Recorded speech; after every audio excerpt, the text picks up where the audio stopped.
আগামী ৫ কর্মদিবসের মধ্যে পিলখানার বিডিআর হত্যাকাণ্ড নিয়ে তদন্ত কমিটি গঠন করা হবে বলে জানিয়েছেন স্বরাষ্ট্র উপদেষ্টা অবসরপ্রাপ্ত মেজর জেনারেল মোহাম্মদ জাহাঙ্গীর আলম চৌধুরী।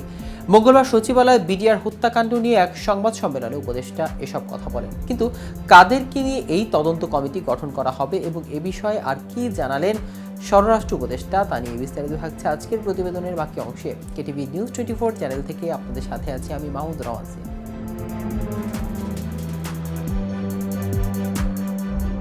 স্বরাষ্ট্র উপদেষ্টা বলেন, তদন্ত কমিটি অবসরপ্রাপ্ত বিচারক, পুলিশ ও সশস্ত্র বাহিনীর সদস্যদের রাখা হবে। সশস্ত্র বাহিনীর সদস্যদের সংখ্যা বেশি হবে, তবে পুনঃতদন্তের বিষয় এখনও নিশ্চিত না।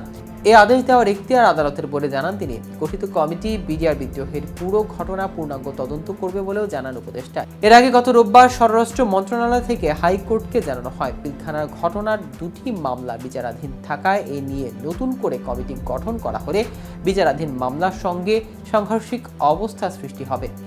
বিচারপতি ফারাহ মাহবুব ও বিচারপতি দেবাশিস রায়চৌধুরীর নেতৃত্বাধীন হাইকোর্ট বেঞ্চকে এ তথ্য জানান ডেপুটি অ্যাটর্নি জেনারেল তানিম খান।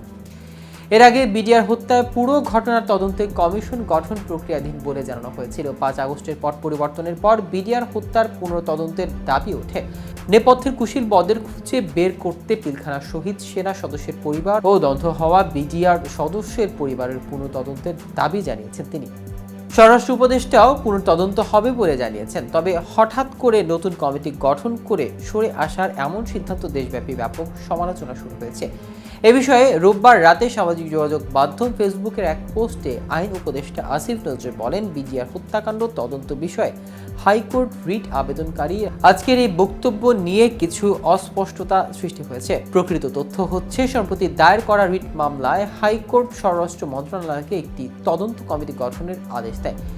স্বরাষ্ট্র মন্ত্রণালয় উক্ত কমিটি গঠন করার বিষয়ে আইন মন্ত্রণালয় মতামত চায়। আইন মন্ত্রণালয় হাইকোর্ট বিভাগের আদেশের ব্যত্যয় ঘটনার সুযোগ নেই মর্মে ৩ ডিসেম্বর মতামত দেয়, অর্থাৎ উক্ত কমিটি গঠনের পক্ষে আইন মন্ত্রণালয় মতামত দেয়।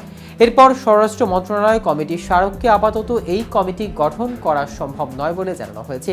এতে আইন মন্ত্রণালয়ের কোনো মতামত উল্লেখ হয়নি বলে জানান এই উপদেষ্টা। তিনি আরও বলেন, এই ধরনের কমিটি গঠন করার এখতিয়ার স্বরাষ্ট্র মন্ত্রণালয়ের, হাইকোর্ট আদেশের অনুসারেও এটি করার কথা স্বরাষ্ট্র মন্ত্রণালয় ভবিষ্যতে বিডিআর হত্যাকাণ্ড বিষয়ে তদন্ত কমিটি গঠনের সিদ্ধান্ত গ্রহণ করলে অবশ্যই আইন মন্ত্রণালয় এর জন্য সব ধরনের সহযোগিতা দেবে বলে জানান আসিফ নজরুল।